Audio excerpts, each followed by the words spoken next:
G'day everyone. For this episode we wanted to just talk about our pigs once again, but this time the challenges and, well, the rewards in harvesting our own pigs. Yes. Now, we use our pigs for two main reasons on the farm.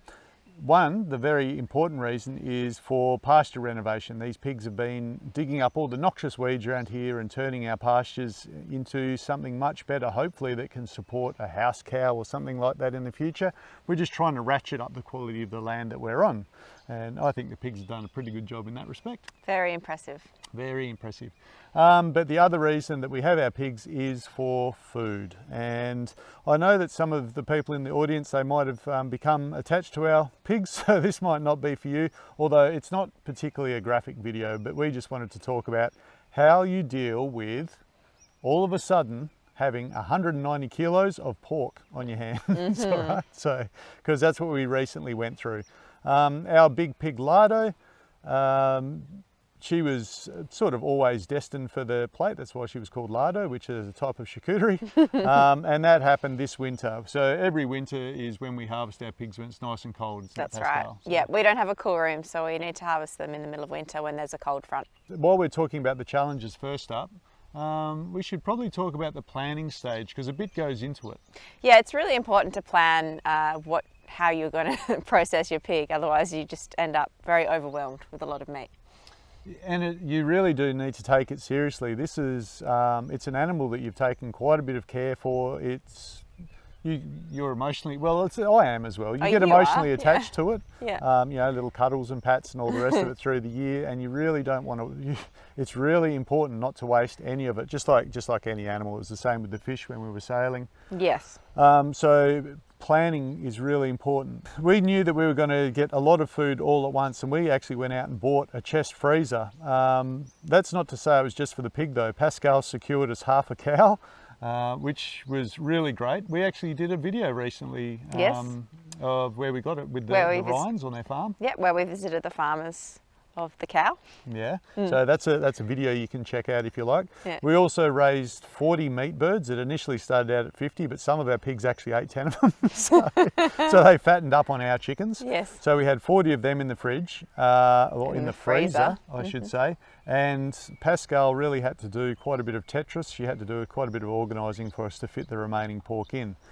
But what really helped us handle that is there's a lot of methods handed down to us that don't require anything but salt. Salt, correct. And time. And time.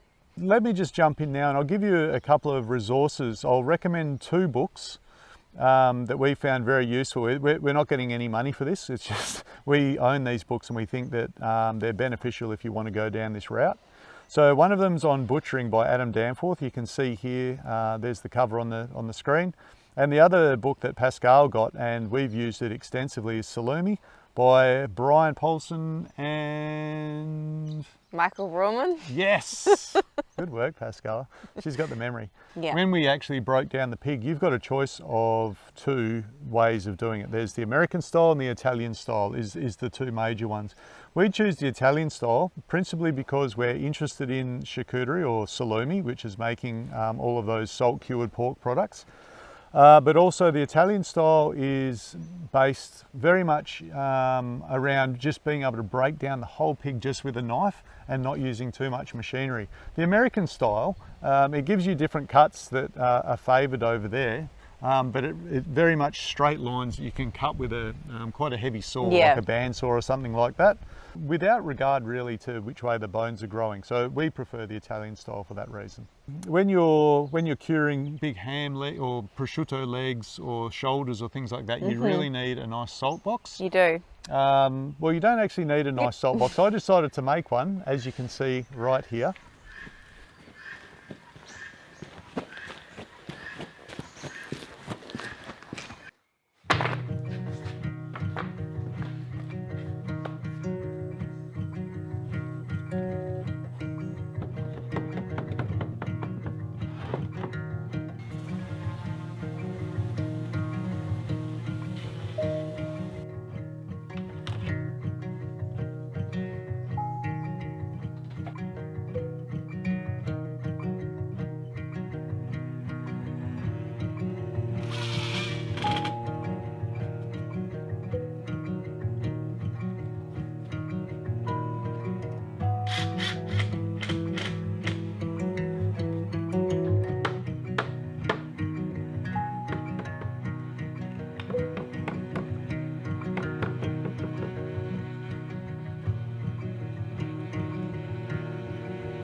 All right, pass. Give us a hand. Whoa! What do you think? It's so nice. Yeah, well, I want it to look nice if we're making good ham and stuff like that. It's so nice to use as a salt box. What do you mean? Well, it's like a beautiful piece of furniture. What are we going to do our hams in? This is too nice. It's too nice. Yes. Look how beautiful it is. Well, what do you want to do with it instead? Toy box? Oh. Well, It should be in the house. It's going to get ruined as a salt box. pay attention. If you're going to make a salt box, don't oil it. All right? Yeah, I saw it like a couple of days ago in its like basic form, but now it's super nice now that you finished it. All right. Okay. Yeah. Well, I guess. Yeah. Okay. Well, we can use it as a salt box maybe, but then use it as furniture afterwards. Well, if you want it furniture afterwards, I don't know. We can always use a big esky. I can borrow one from Don, the neighbour. We try that. All right. Give us a hand. Let's go. Very Aren't you happy that I think it's too good to be a salt box? Sort of. You know, like the best laid plans of mice and men, as it were. So we ended up using the neighbour's big orange esky. You know, as you heard us discussing, our neighbour Don, our very kind neighbour, he really supports us. He just gave us this great big esky, and we were able to go forward from there. Yep. So you will need some sort of box to salt those larger cuts of pork if you're interested in charcuterie, and why wouldn't you be? Because it's delicious. All right, and the final thing is when you're doing your planning, and this is a bit of a long-term planning aspect, you're going to have to figure out what's the biggest animal you can deal with. Now, we've got a tractor, which is incredibly useful. It's got lifting forks on the front. So we were able to actually handle a 190 kilo pig. That's 420 pounds in the old money. But our neighbour Don, who bought a couple of pigs off us, he sort of drew the line at getting his pigs just up to 60, 70 kilos. Yep. And that's just something that two men can lift up onto hooks and deal with. So you may not have the resources available to you to deal with a pig that gets to its full size. So really think about that as well. We found that processing a pig, usually on day one, it's the slaughter, it's the dehairing, which we'll come to, the gutting, and then we'll normally hang it overnight, and that sets all the flesh in the cold, in the cold weather. We always do it in the middle of winter because we don't have a cold room. So I generally wet down a sheet, wrap the pig in that, and it acts like an evaporative cooler, and that works out pretty well for us. And on the second day, then we do all the breakdown, and we start putting things in, preparing the charcuterie, and then that can actually extend over 2 weeks, but it is a pretty full 2 days and a night there on such a big animal. Again, on a smaller one, you'll have a bit more wiggle room. On the day itself, you're going to have to work out how you're going to choose to slaughter your pig. We just used a small caliber firearm to stun the pig, and then we stuck it for bleeding, and that method was pretty well described in that butchering book that I recommended earlier. Now with the blood, it would be remiss to just let it spill all over the ground. We really like to save it, and cooking with blood's a bit of a taboo subject, but it's delicious, yes. It's good for you, and it's a shame to waste one of the largest organs in the pig. So Pascal's usually been in charge of that. We catch it in a stainless bowl. The last time when I did that big pig, under instructions from Pascal, I caught it in a stainless bowl. As soon as I was able to get to it, and time is of the essence, I had a whisk, a kitchen whisk, and I whisked it, and we had about 2.5, 3 litres of blood. I whisked that for 2 minutes.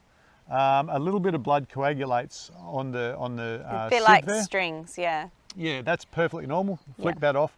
I handed it over to Pascal, you strained it, and then you made some just amazing stuff with that blood. Yeah, we had a lot of fun with the blood. It's very tasty. We made 2 different types of black pudding from the River Cottage cookbook, and we also played around with blood pancakes from a Norwegian cookbook, and they were absolutely delicious. Okay, so once you've got the blood, your next choices really is when you get the pig to its next stage where you're going to do the remainder of the processing, you need to be able to figure out, what do you want to do? Do you want to skin it, or do you want to dehair it? We don't particularly like skinning, and the reason why is the skin is a really good barrier to bacterial contamination, so there's that. The other thing is Pasky would kill me if I wasted all that delicious skin, because you need it for good charcuterie, right? You do, you need it for good charcuterie. It really helps with the smoking of the bacon, and also the offcuts are really great for pork crackling. Delicious crackling. Right. Now with dehairing, it all involves scalding with hot water. I made a separate video just for this occasion. I know that a lot of people don't want to sit through watching me dehair a pig, but I did make a separate video. If it is of interest to you, there's a link in the screen now, and that will take you to that video. It's 8 minutes long, which is too long for people that don't want to watch it, and maybe not long enough if it's super interesting. But it really is very, very easy to get the hair off a pig. There wasn't very many good video resources out there when we looked. And after 3 pigs now, we think that we've sort of settled on a method that suits us, because it doesn't need heavy lifting equipment. It's very, very simple. It's very basic. It can be pretty much done anywhere. So yeah, if you'd like to check that video out, it's up there for you. Mm-hmm. So I was dealing with that 190 or 420 pound pig, 190 kilograms, by myself. I didn't have all family members like some lucky Italians and Greeks do. And the neighbour was busy doing something else that day. So I did it by myself. And as I said before, I chose the Italian method of breakdown. So that means I could pretty much do it just with a knife as the pig was hanging. So the very first thing I did was actually drop the head off, and you can do it just with a knife, all right? You're not cutting through bone. It's just through the meat, around the head, and I severed it at the atlas joint. Sorry if that looked a bit graphic, but we are talking about pulling a pig apart. After that, the only power tool I used then was a reciprosaw, or a sawzall, I heard them called when I was over in Florida. You know, like a drywall saw. So that worked really, really well. Down through the pelvis, down through the spine, that was fine, but I was trying to do it by myself, and I lost control of it, and I actually veered off the spine and cut into the loin, I'm sorry to say. I got into a bit of trouble for that. So I called to stop, and I got Pasky to come and to steady it. Yep. Things went okay from there. I was a bit upset by then, and I was... Yeah, but we had the other loin, so... We did, yeah. We had a loin and a half on one side, and 2 little loins on the other. So just be careful of that. If you are, you can use a bone saw to halve it, but a reciprocal saw does really work very well. I'm sure some people around here even use electric chainsaws. Yeah. But instead of the normal bar oil, they put olive oil in there. So there are Redneck options out there, and they're all available for you. Yeah. Once it was split, then I was just working along, so I wanted to break off the forequarter. It's very important for us to have the belly, and we had the whole belly, and we split it later on according to, Pascal had some very firm ideas for the bacon that you wanted to do. Sure, well we just wanted to make a lot of bacon, really. Well, there you go. That's it in a nutshell. We just wanted to make a lot of bacon. We didn't do a rolled pancetta this time, though, did we? We just put it all into bacon, I think. We put it all into bacon. We've got a few little squares of belly for roasting, because it is really delicious roasted. Mm-hmm. Slow roasted and crisped up, the crackling. And then we had one piece that we left for a pancetta, but just a square pancetta, not a rolled one this time. So yeah. Yeah. Okay. Mm-hmm. I'm going to make 2 recommendations as well. As I was dropping those sections down, they're heavy. All right, so you're not going to be able to handle a knife. It would be dangerous to do it, actually. If you're dealing with a knife or a saw and trying to grab a bit of pork, very, very hard to do. I actually bought a meat hook, and that, as it comes free, it just sort of swings into your grip. But I also just put a pallet down with some plastic that I was able to clean with a pressure cleaner, so that if I wasn't able to hold it, I could just drop it onto the plastic. I didn't want to be in a position where I had a sharp knife in one hand. I was really struggling. Yeah. So having a clean drop area, having just a generally clean area is important, but because I was in my shed, I tried to just do what I could. The other thing is I got my ergonomics quite wrong. I put a door on some sawhorses and then put a HDPE cutting board. It was fine, but I was bent like that for like half the day. Right. I wish I'd had it at my belly button level. That would have just been perfect. Or, if you just look at a bench in a house, they're all set about here, aren't they? None of them are set at pelvis level. So no. For some of the larger cuts, it was okay because they came up and I was able to work on them. But for a lot of the day, I wish I'd just just built up my bench a bit higher. So that's, I'll just say that now, that the ergonomics are important. You're going to be doing quite a bit of work, so just give that a little bit of thought. So when you're breaking down a pig, you're constantly going through and just trimming it up for size, make it look presentable and things like that. But also we wanted some very high grade mince. So we were grading that meat and running it through a mincer. So we've got some for just general eating as mince. Then we've got some very high grade stuff later on that we can turn into salami when we've got more time and inclination, right? And also we separated out our fat in different ways to render down into lard. Yeah. So we're very conscious of trying to use all of the trim possible.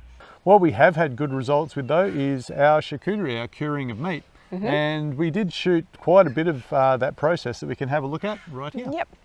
There's 40 kilos of salt in here. 40 kilos around of salt. About, and 2 15-kilo legs of ham. Yeah, about that. Yeah, so we've put it out here so it's not in the way. We can, like, it's out of the way here. It's in front of a door, but this door doesn't open. This we haven't door got a doesn't locksmith work. round yet. Yeah. And here's the our neighbour Don. He was kind enough to give us this esky to use because, of course, the box that I made that we were going to use for this has been... It's way too nice. It's been inside. purloined. Our hams are in here. We need to add a little bit more salt just to cover them, and then we're going to weight them down. We want to get them pressed flat and get as much moisture out of them as we can, and we also want them compact for air curing. So we're going to put another 20-kilogram bag of salt on there, and then we'll put a plastic tub on top and some weights on there to weigh it down. We just went to our local stock feeds, and it's marketed as pool salt, but really what it is of it's not a fine consistency. It's almost like rock salt, not quite, but importantly for Pascal, it's non-iodized salt. Right. It's just salt. It's just WA Local salt. lake salt. It's heavy salt. That's why I'm not getting anywhere near it.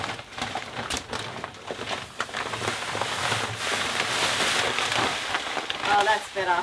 You happy now? Yeah, they weren't fully covered. No. If you can make that as level as possible, I'll go get something to Weight weigh them down. down, right? So does it need to be, how heavy do you think?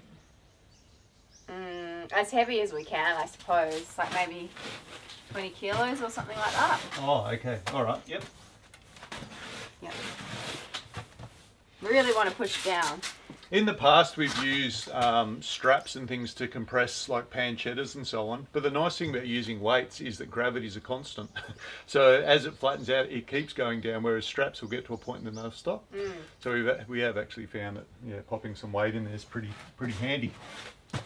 Coming through. Okay. What do you got here? 2 lots of 15-kilo weights. Oh, perfect. Yeah. You like that? Yeah, I do. You keep pinching all my stuff. Oh, that's great. Okay, so 30 kilos. Yep. So we're just going to leave that now for a couple of weeks? 2 weeks, yep. You want to be aiming for about, per kilo, you want a day on salt. So each leg's 15 kilos, so 2 weeks is about roughly right. 2 weeks in a day. Yeah. Most charcuterie, it's amazing. It's really simple. It's just salt and time. And that's the big kicker because a lot of people just don't have the time, do they? But so we're going to leave that now. Let's make this safe from the dog. Yep. I don't think the dog knows there's anything good in there. You can never tell. I don't know if the dog would go digging in that much salt. Never say never. Never say never with that dog. All right. On to next thing. Yeah. In this icebox esky chili bin, we have different cuts of charcuterie, and these are the smaller cuts, so not those big legs of ham that we just showed you. And we've done it slightly different this time because we need to keep these cuts cold. It's actually just turned really warm this week. Last week was nice and cold. This week, for some reason, it's warm. So we need to keep topping up ice in here to keep the cuts cold while they're curing. They're curing in mainly salt and pepper. And I'll just show you what we've done. Again, like the prosciutto, we're using weights to press down on the different cuts of meat. And I've got to pull them out now. They've been sitting like this in the esky for 2 days, and I need to pull them out now and just flip them around and make sure that the fluid has drawn out of the meat from that salt and pepper that we've covered them in.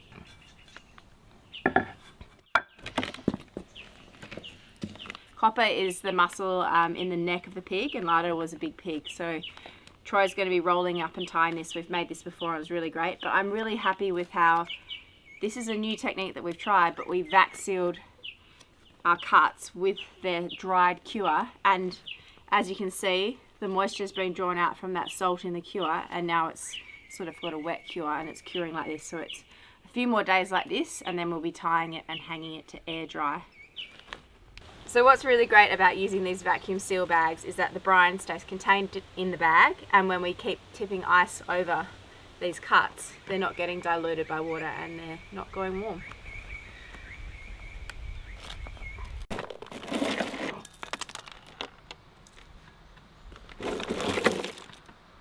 This is more copper.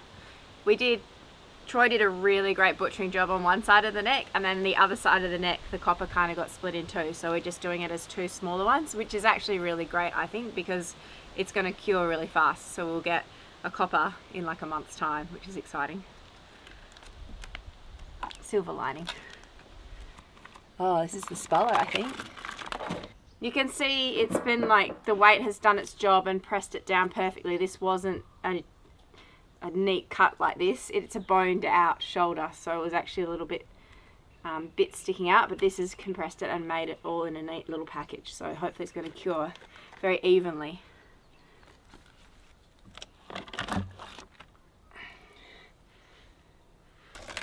These here, believe it or not, is the jowl of our pig. This is a guanciale.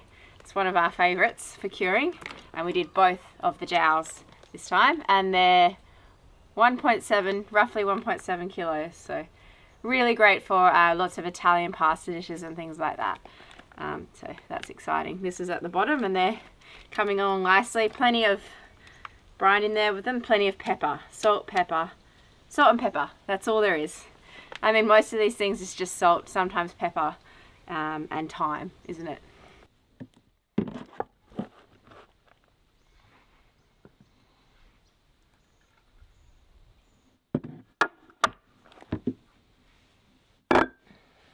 Now, a big part of charcuterie is having somewhere to actually hang it.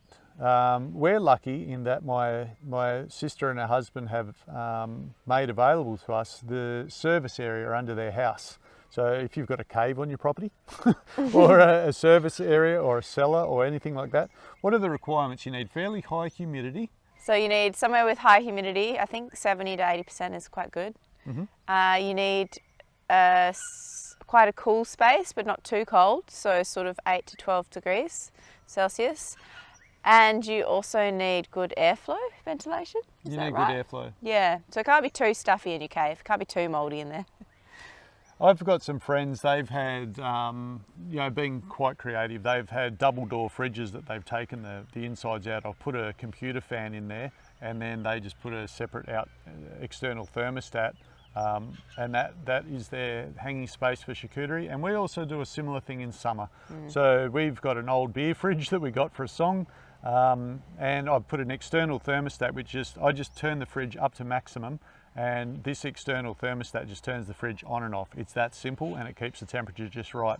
For the humidity, Pascal's just salted some water, put it in a stainless bowl and put it down, and we just put a little fan in there. It doesn't have to be any more complicated than that. Yep. So during the winter time, our artificial cave handles all of the prosciutto. Then it actually handles all of the salumi in the winter time. It does actually. Sorry, yeah. And then once winter's over, then we've still got that wait time for the prosciutto. Everything else is normally ready. Once everything's lost 30% of its weight, you know that it's ready to slice and eat. So generally we weigh everything and it's all ready by the end of winter. It's lost that moisture, but the hams need that full year and a bit to be ready. Yep. One of the steps that we follow when we're doing a prosciutto is Pascal puts a strutto on there, which is a mix of lard and flour. That stops the prosciutto from drying out too quick. But you can see here that when we got our prosciutto back, it looks quite disgusting. Yeah. But you do actually remove it. Because it's flour and lard, moulds do grow on it.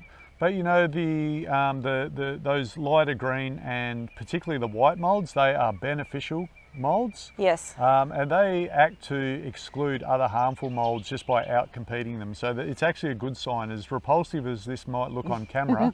And we didn't eat it, we did scrape it away. Yeah. But it's actually a good thing. So I think that sort of covers how we dealt with 190 kilos of pork just sort of dumped in our laps. Yeah, yeah. So, what do you think? Would we do it again, or do you think I'm sort of leaning to the maybe just do 2 pigs instead of 1 big pig. yeah, the lesson I've taken away from it, even though that we got some really good big guanciales and some of those larger cuts that it's only possible for a larger pig, I think what I'd like to do in the future is we'll have raise our pigs to about 80, 90 kilos that we're going to eat and just do 2 of them. Rather than going for gold. But we did have a breeding program and we wanted to see who was going to be a good mum. Right. We wanted to see the litters and everything else like that. So that's sort of what led to us having to deal with such a big pig. Well, I think we can pretty much wrap up the video because we have other commitments, don't we? She's demanding a walk. She's demanding a walk. All right. Thank you again for spending time with us. We know the time is precious, so yeah, thank you for spending it with us. We'll try and get a video out each week. If we can't, please, we ask you to understand. And we also thank everyone for, we've had little gifts, we've had some extra donations. Thank you very much for that. It's so appreciated. Yep. We will try and do a regular schedule. We just ask for your understanding. But otherwise, thank you for joining us, and we will see you at the next one. Next time. All right. Thanks for joining us.